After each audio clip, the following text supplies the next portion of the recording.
சின்ன குட்டி சிந்தாம சாப்பிடுறா. அப்பா ஒரு பருக்க தானப்பா. ஒரு பருக்கையா? அப்படி சொல்லாதடா.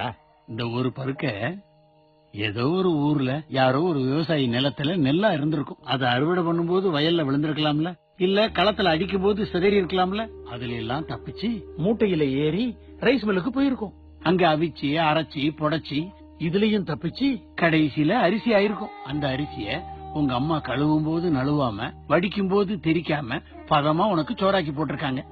இத்தனையும் தாண்டி உன் தட்டுக்கு வந்த இந்த ஒரு பருக்க வளர்ச்சிய போக்குனால குப்பைக்கு போகணுமாடா?